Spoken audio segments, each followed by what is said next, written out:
Good evening, everyone, and welcome in once again to our Home Field Credit Union Studio B as we present our latest summer edition of the Milford Informer. I am your host, Tim Coet. With just a few weeks left to go until the kids head back to school, we hope everyone is continuing to make the most of these beautiful summer days. Tonight on the program, we have news from several different organizations in the Milford area, including the Milford Youth Center, the Milford Area Chamber of Commerce, and more. Let's show you more of what we have coming up in tonight's Top Stories Rundown. Tonight, hear the touching story of Kelly Curley and her daughter Alyssa, and find out how you can help raise money and awareness for mitochondrial disease. Also tonight, we'll show you a recent festive summer event hosted by the Milford Area Chamber of Commerce and Cornerstone at Milford. And also tonight, we have a pair of exciting promos to show you from our friends at the Milford Youth Center and also from the Milford Performing Arts Center. Recently, I traveled over to the Learning Experience, an early childhood education facility here in Milford, where the staff and students have rallied together to raise money and awareness for one of their own who is dealing with a difficult illness.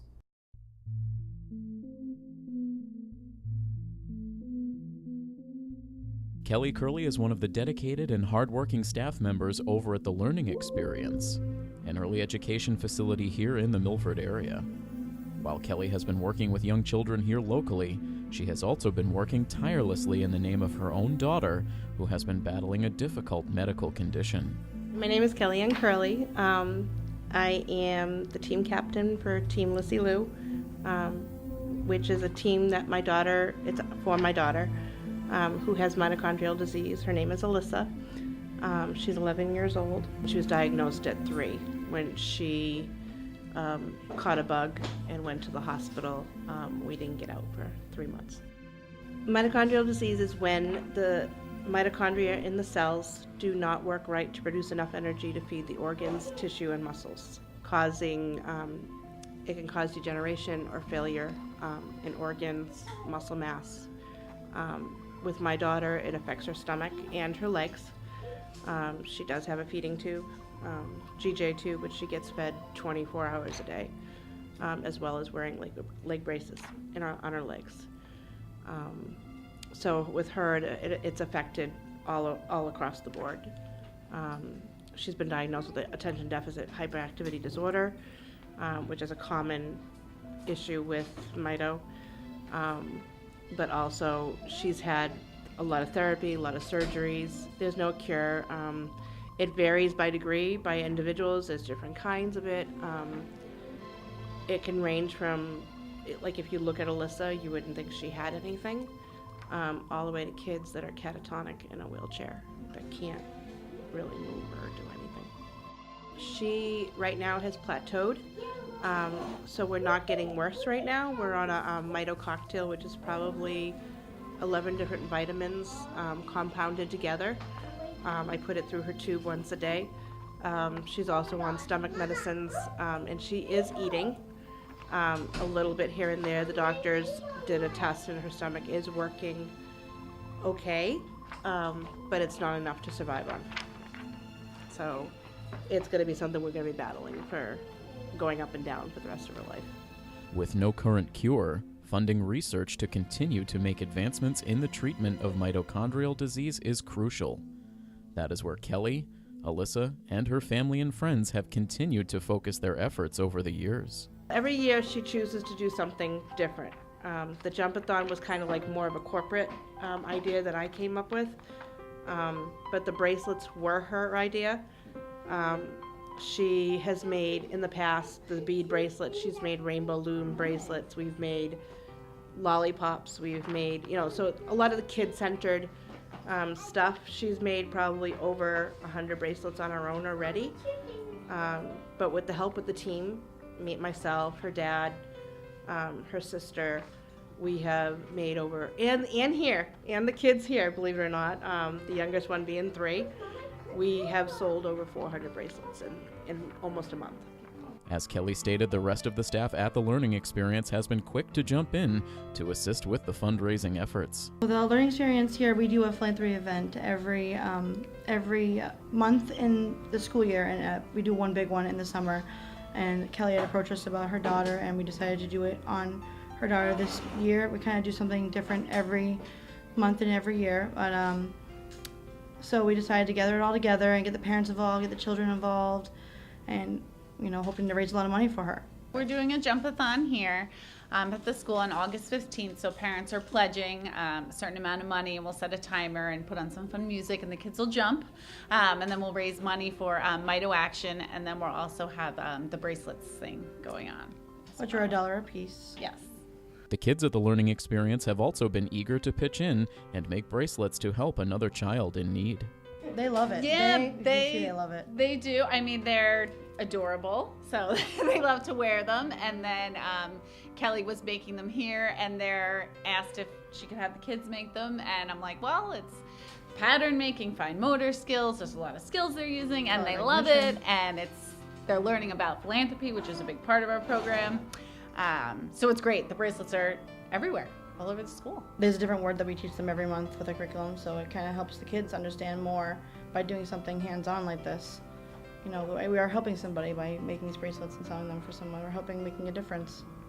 And a lot of them have met Alyssa, so they know her. She was in the parade with us, so that makes it more, I think, real to them. That oh, we're helping not just someone, we're helping Alyssa and people like her.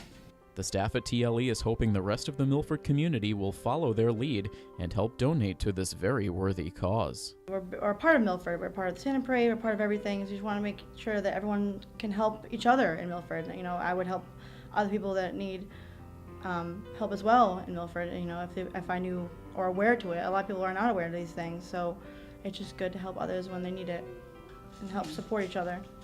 We're very much a family here. That's the atmosphere that we try to create. Our own children come here. All of our employees, we consider us all a big family. So when someone's sick or need help, we jump to action and help.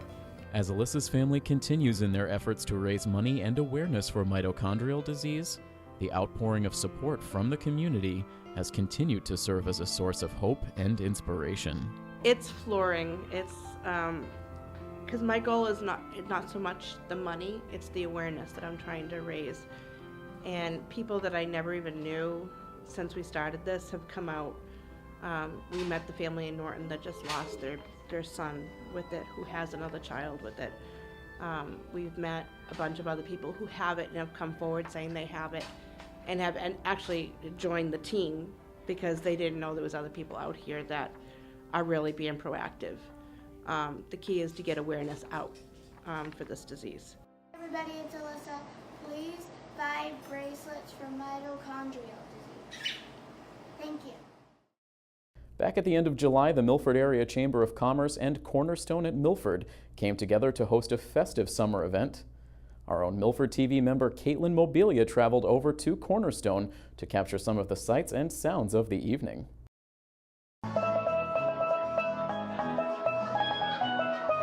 So Cornerstone at Milford is an assisted living community, and we also are fortunate to have Compass, which is our memory support neighborhood. We opened 4.5 years ago, and one of the first stops that we made in planning the opening of this community was to the Chamber of Commerce.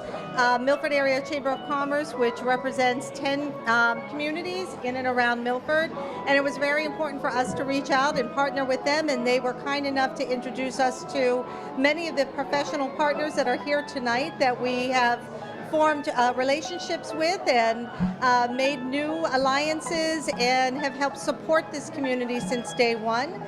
The purpose of tonight was to invite those partners in. It's an annual event in order to say thank you and to also showcase where we've gone in the 4.5 years since we opened. So we are thrilled to have everyone again with us this evening. The great thing for the Milford Area Chamber of Commerce is there's not only members of the Chamber here, but there's also a lot of people from the healthcare field that Beth and Marianne invited. So it was wonderful. It's wonderful for us to just meet new people, you know, and just learn about what they do for a living, because that's what we do. We try and promote all the members and all the businesses that are in town and keep everybody happy and working and hiring people and all that fun stuff. My name is Justin Petty and I'm a steel drum player.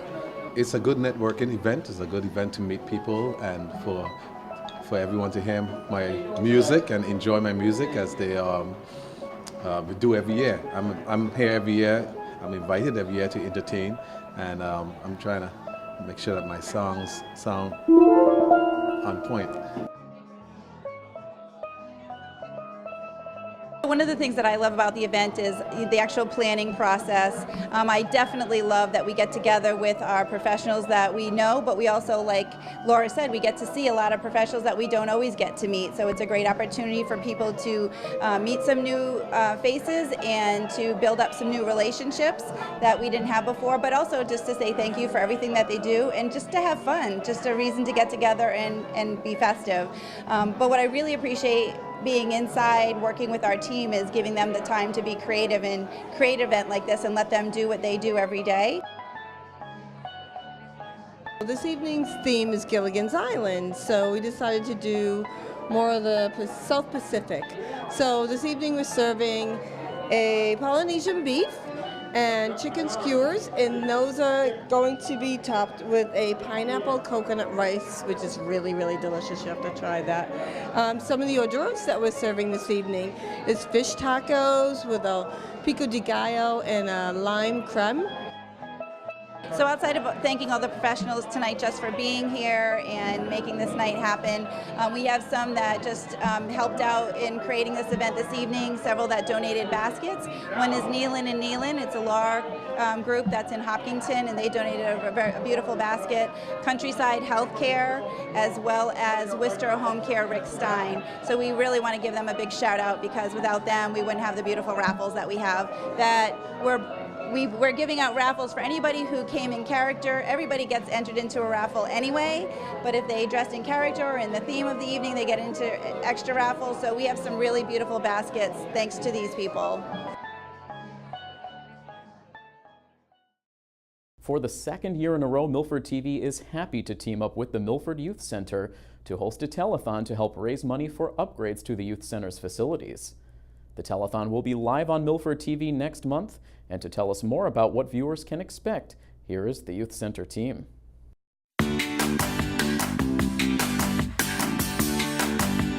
Hi, I'm Christine. I'm the program coordinator at the Milford Youth Center. I'm Katie Covell. I'm the assistant director here at the Youth Center. And I'm Jen Ward, the director of the Milford Youth Center. Today we're going to talk a little bit about our upcoming second annual telethon that will be held at Milford TV on Saturday, September 15th from 3 to 9 p.m. We will have a dunk tank, and we're going to be dunking some pretty important people. We'll also have Dan DeWest come down and do his stunt bike riding. And then after that, we'll have some of his wrestling team do some arm wrestling. The big thing for this telethon, we're going to have the police department and the fire department have a basketball game here at the center. So you can come down to the center and come watch the game. The halftime show will be Earl doing some halftime shots, and we'll also have McEwen's doing a halftime show. We will have a fire breather. We're going to have a Milfordy Jeopardy game. So there's more to come. So definitely tune in if you want to see what else we have. So the reason why we're having this second annual telethon is last year we had our first telethon. It was to help raise money for a room down in the basement that we're trying to make a multi-purpose music studio room. And we were able to raise almost $7,000 last year. So we're trying to build upon that amount. We have received a quote for about $50,000 to complete the space. So this year we hope to add on to that so we can really start the actual work for the room and create those new programs for the Youth Center and the after school program. So you can visit milfordyouthcenter.net and you can make a donation. We've also received some sponsorships already. We received a $2,500 sponsorship from the DA of Worcester, which we're very appreciative of. We would like to have other businesses reach out. Right now we had Simply Orthodontists commit to sponsoring the halftime show. So every shot that Earl makes, they'll donate $100 up, and he's going to shoot 10 shots. So we're looking for other companies to reach out and hopefully be one of the sponsors, and you'll have your business name on the day of the show listed on Milford TV, and we'll make sure we post thank yous on our Facebook, website, and newsletter. Tim Rice is going to donate some of his artwork. We also have a driving certificate from TDA for some driving time. The kids from the youth center will also be making some inspirational art that we will have to auction off during the telethon. And don't forget to tune in Saturday, September 15th from 3 to 9 p.m. Thank you everyone for your support from the Milford Youth Center. If you tune into Milford TV on a regular basis, you've no doubt seen our coverage of performances over at the Milford Performing Arts Center. MPAC is a great outlet for creativity and expression here in the Milford community. And recently, Milford TV member Brittany Silverman visited MPAC Studios to showcase all they have to offer to the local community. I'm Carol Devendorf, and I'm the founder and director of MPAC. I'm Luke, and I'm 10 years old. I am Julie Wank. I am the program administrator for MPAC. My name is Jillian Pasico, and I joined MPAC 8 years ago. My name is Colin Smith, also known as Terrence. And my role at MPAC is I'm an actor, and I'm also a director and a teacher. Theater is one of the best things everybody can do, at least try. It helps build community. It helps you with your own sense of confidence, helps you with critical thinking, and it's really, really a lot of fun. The stage is the best place to be, and everybody should try it more than once. I joined MPAC because I always had a passion for singing and acting, but I never had anywhere to do it, so I found this place and started doing shows. My favorite things to do at MPAC are definitely, obviously, to act and sing, but also I've met so many friends through MPAC that one of my favorite things is just being with all of them and working on something we all love. I decided to teach and direct plays because I enjoyed being in plays so much, and they helped me gain so much confidence in myself that I thought that the ability to pass along my passion for theater to a younger group of kids would be something that I would always wanted to do. I find it important because, it lets them enjoy, to explore their own artistic side. I mean, a lot of these kids think they can't draw, they can't paint, and they can. The most rewarding part is probably to see change in people, to see shy people come out, to see people grow in their characters, to see them have a kind of epiphany about discovering something about themselves or about their character. MPAC has definitely helped me to be more confident in myself, and it's definitely helped my public speaking skills. All the going up on stage has helped me to be less nervous when I have to give presentations at school or, talk in front of large groups of people. An important life lesson I learned for me is confidence in myself and my own ideas. A lot of times it's easy to question yourself and question what you're thinking, but when you're teaching, it's really, you can't question anything. You have to just keep going forward. People my age should join MPAC because it's just a really fun experience. It's a really great group of people, and it's a really great place to do theater locally. I would recommend MPAC to a friend because it's like a second home to me.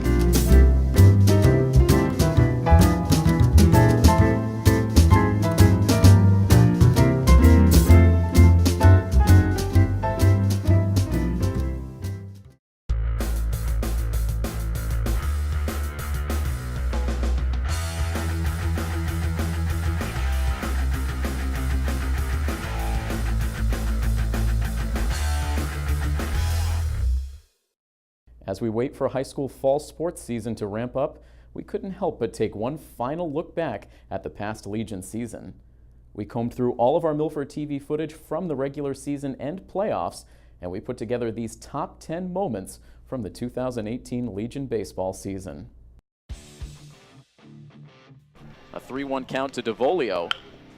And he'll send the ball out to left field, sinking quickly. On the run is Jacob Beater. He dives for it, and he is able to make the catch. Getting the start at first base tonight.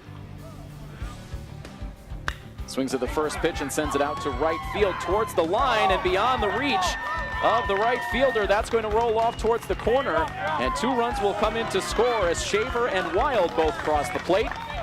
Alex Reynolds stops at second base, a 2-run double as Reynolds' hot hitting continues. And Milford now able to jump on top by a score of 3-1.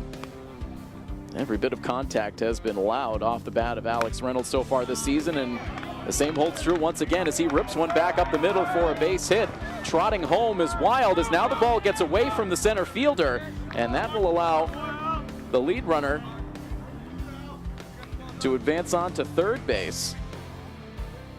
Here's the payoff pitch, and it misses for ball 4. A narrow miss off the outside part of the plate, and Lowell Pare walks in the run. Wild settles the bat over the shoulder. Here's the 3-2 pitch, and it misses inside for ball 4. The second bases loaded walk of the inning. Pare to the set. Here is the 3-2 pitch, and it's taken low for ball 4.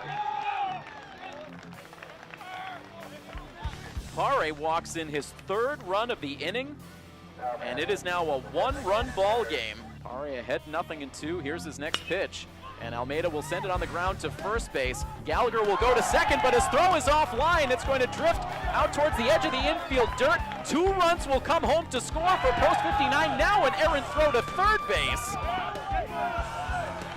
And down to second base goes Almeida. The ball rolls off the playing surface, so they will award the plate to Sam Parker. 3 runs will score for Milford, as Almeida will be sent to third base. And what a flip of the script in this bottom of the 5th inning. Like Nick Marcolini getting some throwing in the bullpen as Reynolds sends a rocket out to left field. In at first was the left fielder. It gets over his head. He ends up falling down. Reynolds circling around the bases. He's at third. He's going to get waved all the way around by Coach DeVito. He's going to have to hustle. The throw coming in now is not going to be in time, as it will be an inside the park home run for Alex Reynolds. Everyone spilling out of the dugout to congratulate him. That was scalded off of Reynolds' bat. Here's the 1-0 pitch, and this is floated out into left field. Out goes the shortstop, Shaver. He's able to make the over-the-shoulder catch. Very nice play from Shaver as he raced out good 10 paces onto the outfield grass to make that play.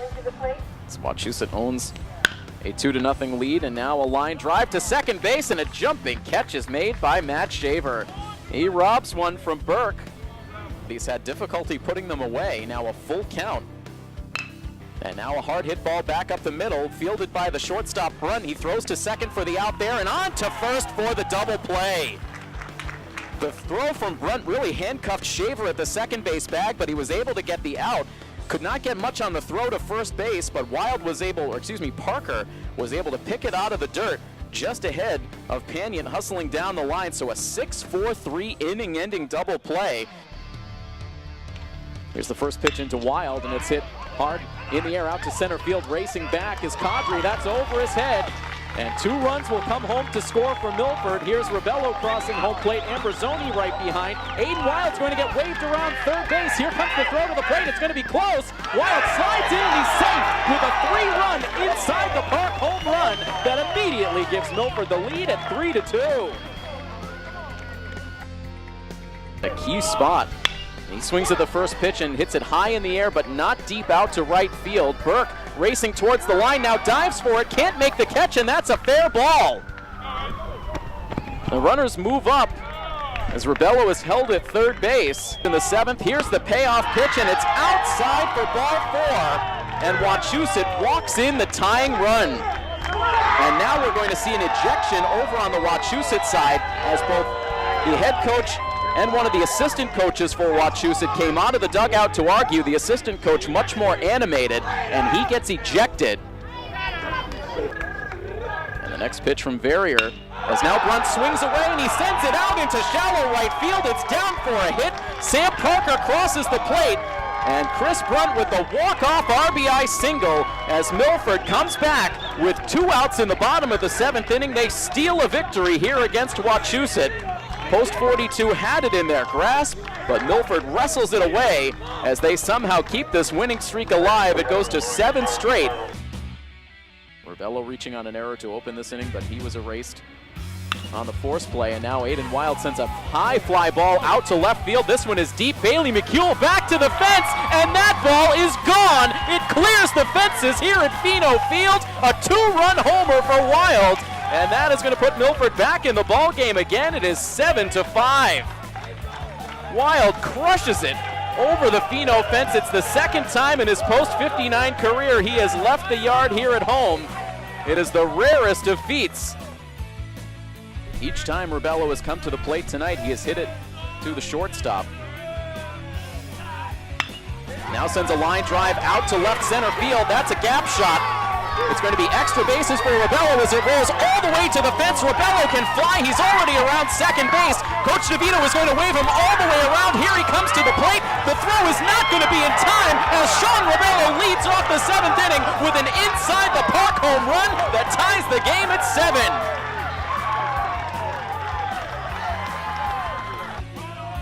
Here is the pitch, and it's not close. Ambrosoni works the walk. Parker stares down to second base a couple of times. Now will come to the plate. And it misses again outside, gets away from the catcher again, and Ambrosoni will advance to third. Shrewsbury intentionally walks the bases loaded. It's 3 walks in total in the inning. A .533 batting average with runners in scoring position for Alex Reynolds. Here's the 3-1 pitch. It drops in the dirt. It kicks away from the catcher, and it will be ball 4 with the bases loaded. In to score comes Tommy Ambrosoni, and the celebration is on for Milford as they battle back in this bottom of the 7th inning, and they steal this game from Shrewsbury, winning by a final score of 8-7.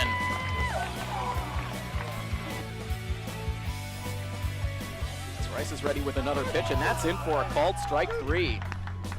Rice not messing around to the first 2 batters he's faced. 2 quick strikeouts. 0-2 the count on Serrano. The next pitch from Rice is swung on and missed for strike 3. And how about that? Rice strikes out the side in order in the 3rd inning. It's already the 2nd time tonight he has struck out the side. A quick look in for the sign. Now the windup and the 2-2 pitch.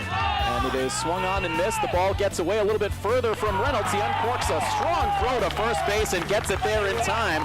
We know Reynolds can bring it on the mound. He sent a strike down to first base, and that finishes the strikeout for Serrano as Jonathan Rice strikes out the side yet again tonight. 12 strikeouts in a dominant 6 innings so far for Rice. Chris tonight has walked and struck out.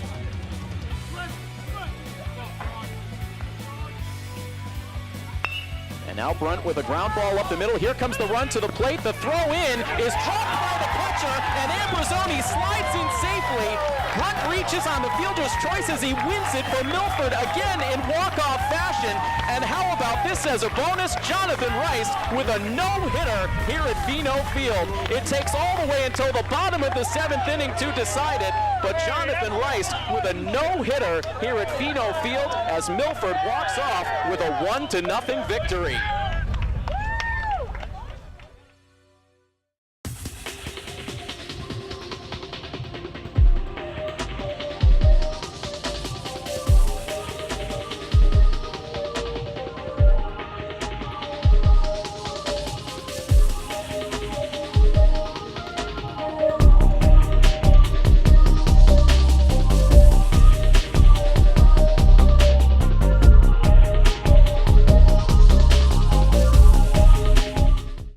Quick programming note before we wrap things up, we have one final summer edition of the Milford Informer coming up later this month. Our next new edition will air on Friday, August 24th. Once the calendar flips to September, we will be back with our regular weekly editions of the Informer. Once again, we thank you all for tuning in. From all of us here at Milford TV, this is Tim Coet saying have a great week. So long, everybody.